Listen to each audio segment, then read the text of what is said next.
प्रेरितन जा कम अध्याय 9। शाऊल जो येशूअ जे मथां विश्वास करणु। शाऊल त अञा बि प्रभु येशूअ जे चेलनि खे धमकाइण ऐं नाश करण जी धुन में लॻो पियो हो। इन करे उहो महायाजक वटि वियो ऐं उन खां दमिश्क जे यहूदी प्रार्थना घरनि जे नालनि जूं चिठियूं घुरियईं। उन इहे चिठियूं इन मक़सद सां घुरियईं कि उते जेके बि येशूअ खे मञण वारा हुजनि, चाहे उहे मर्द हुजनि या पोइ भले ई स्त्रियूं हुजनि, सभिनीनि खे ॿधी करे यरूशलेम में वठी अचे। पोइ जॾहिं यात्रा कंदे शाऊल दमिश्क शहर जे वेझो पहुतो त ओचितो ई आसमान मां हिकु रोशनी अची संदसि जे चौधारी चमकण लॻी ऐं इहो थियण सां शाऊल ज़मीन ते किरी पियो ऐं उन इहा आवाज़ ॿुधई, हे शाऊल, तूं मूंखे छो थो सताईं? इन ते शाऊल पुछईं, हे प्रभु, तूं केरु आहीं?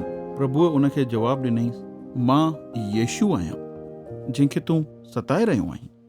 हाणे उथ ऐं शहर में वञ, जेको तोखे करणो आहे उहो तोखे ॿुधायो वेंदो। जेके माण्हू इन यात्रा में शाऊल सां गॾु हली रहिया हुआ, उहे इहो सभु थींदे ॾिसी बिल्कुलु ख़ामोश थी बीह रहिया, छोकी उन्हनि आवाज़ त ॿुधो पर उन्हनि खे केर बि ॾिसण न आयो। पोइ शाऊल ज़मीन तां उथियो, पर जॾहिं उन पंहिंजी अखियूं खोलियईं त संदसि खे कुझु ॾिसण न पियो अचे। सो जेके माण्हू संदसि सां गॾु हुआ, उहे उन जो हथु पकड़े करे दमिश्क शहर में वठी विया।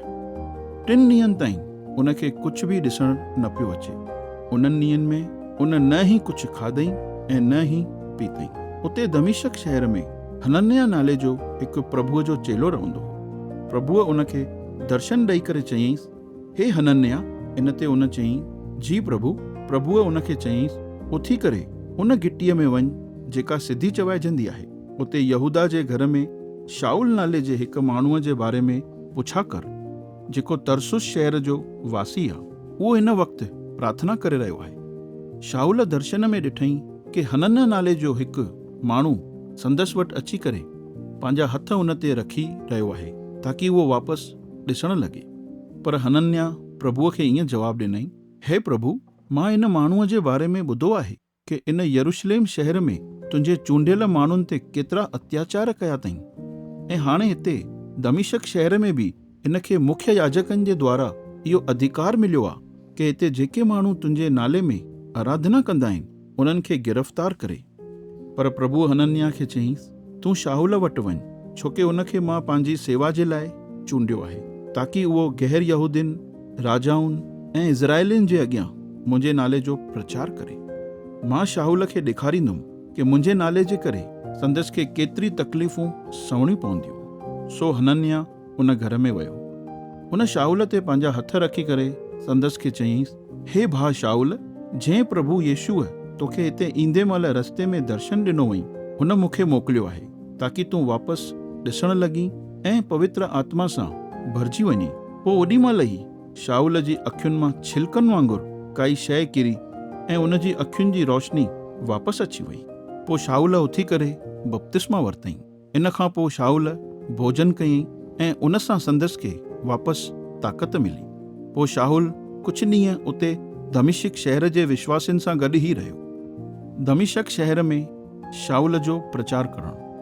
पोइ बिना देर कहे शाऊल प्रार्थना घरनि में वञी करे येशूअ जे बारे में प्रचार करणु लॻो कि उहो ई परमेश्वर जो पुटु आहे। शाऊल जे बारे में इहे ॻाल्हियूं ॿुधी सभु ॼणा ताजुब कंदे ईअं चवणु लॻा, छा हे उहो ई माण्हू कोन्हे जेको यरूशलेम शहर में उन माण्हुनि जे मथां अत्याचार कंदो हो जेके येशूअ जे नाले में आराधना कंदा आहिनि, ऐं हिते दमिश्क में बि इन जे लाइ ई आयो हो ताकि येशूअ जे नाले में आराधना कंदड़ माण्हुनि खे गिरफ़्तार करे मुख्य याजकनि वटि वठी वञे। शाऊल येशूअ जे बारे में प्रचार करण में सामर्थ्य थींदो हो। उहो दमिश्क शहर में रहण वारनि यहूदियुनि खे येशूअ जे बारे में सबूत ॾेई करे कि येशू ई मसीह आहे, उन्हनि जो मुंहुं बंदि कंदो रहियो। चङनि ॾींहंनि जे गुज़रण खां पोइ ईअं थियो कि यहूदियुनि मिली करे शाऊल खे मारे छॾण जो मनसूबो ठातो, पर शाऊल खे उन्हनि जे मनसूबनि जे बारे में ख़बर पइजी वई। उहे शाऊल खे मारे छॾण जे लाइ राति ॾींहुं शहर जे फाटक ते पहिरो ॾियण लॻा। पर हिकु राति ईअं थियो, जेके माण्हू शाऊल जो प्रचार ॿुधी करे विश्वास में आया हुआ, उन्हनि शाऊल खे हिकु टोकरे में विहारे करे शहर जी भित जे हिकु टुंग जे रस्ता हेठि लाहे छॾियऊंसि। यरूशलेम शहर में शाहुल। पोइ शाहुल यरूशलेम शहर में आयो ऐं उन उतां जे चेलनि जे झुंड में शामिल थियण जी कोशिश कई, पर उहे सभु शाहुल खां ॾकनि पिया, छोकी उन्हनि खे विश्वास ई न पियो थिए कि शाहुल बि हाणे सच में यीशुअ जो चेलो ठही वियो आहे। पर बरनाबास शाहुल जी मदद करे संदसि खे प्रेरितनि वटि वठी वियो ऐं उन्हनि खे ॿुधायईं कि कीअं इन खे रस्ते में प्रभुअ दर्शन ॾिनई ऐं इन सां ॻाल्हायईं। पोइ कीअं इन दमिश्क शहर में बि बिना कंहिं डप जे यीशुअ जे नाले जो प्रचार कयईं। इन खां पोइ शाहुल यरूशलेम शहर में प्रेरितनि सां गॾु रहण लॻो ऐं दिलेरीअ सां उते प्रभु यीशुअ जे नाले जो प्रचार करण लॻो। शाहुल यूनानी भाषा ॻाल्हाईंदड़ यहूदियुनि सां गॾु ॻाल्हाईंदो ऐं बहस कंदो हुयो, पर उहे उनखे मारे छॾण जी कोशिश करण लॻा। सो जॾहिं इहा ॻाल्हि ॿियनि चेलनि खे ख़बर पई त उहे शाहुल खे कैसरिया शहर वठी विया ऐं पोइ उतां खां उन्हनि शाहुल खे तरसुस नगर मोकिले छॾियऊंसि। सॼे यहूदिया, गलील ऐं सामरिया जे क्षेत्रनि जी कलिसियाउनि खे शांती मिली। विश्वासियुनि जो परमेश्वर जे भय में हलण जी वजह सां विश्वास वधंदो वियो। कलिसियाउनि खे पवित्र आत्मा जे द्वारा प्रोत्साहन मिलंदो रहियो। तंहिं करे कलिसियाउनि में विश्वासियुनि जी तादाद वधंदी पई वञे। लूदा ऐं याफा नगर में पतरस। पोइ ईअं थियो कि पतरस सभिनीनि क्षेत्रनि में यात्रा कंदो रहियो। हिकु दफ़े उहो लूदा नगर जे विश्वासियुनि वटि बि आयो। पतरस खे उते एनियास नाले जो हिकु माण्हू मिलियो, जेको 8 सालनि खां हंध ते पियो हो, छोकी उहो लकवे जो रोगी हुयो। पतरस उनखे चयईं, हे एनियास, यीशु मसीह तोखे लकवे जे रोग मां ठीकु तो करई, सो हाणे उथ ऐं पंहिंजो हंधु वेड़। इहो ॿुधी उहो ओॾीमहिल ई उथी बीठो। एनियास खे लकवे जे रोग मां ठीकु थींदे ॾिसी करे लूदा ऐं शारोन नगर जे सभिनीनि रहवासियुनि यीशुअ जे मथां विश्वास कयऊं। याफा नगर में तबीता नाले जी हिकिड़ी विश्वासी भेण रहंदी हुई। तबीता नाले खे यूनानी भाषा में दोरकास चयो वेंदो आहे, जंहिंजो मतिलबु आहे हिरण। उहा ॾाढा भलाईअ जा कम कंदी हुई ऐं ज़रूरतमंद माण्हुनि खे दान ॾेई करे उन्हनि जी मदद कंदी हुई। जॾहिं पतरस अञा लूदा नगर में ई हो त उन्हनि ई ॾींहंनि में तबीता बीमार थी करे मरी वई।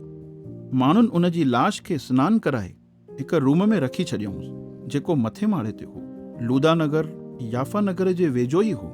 इन करे जॾहिं याफा जे विश्वासियुनि इहो ॿुधो कि पतरस लूदा नगर में आहे, त उन्हनि 2 ॼणनि खे उते मोकिले करे पतरस खे इहा विनती कयूंसि, जल्दी कर ऐं असां वटि हलियो अचु।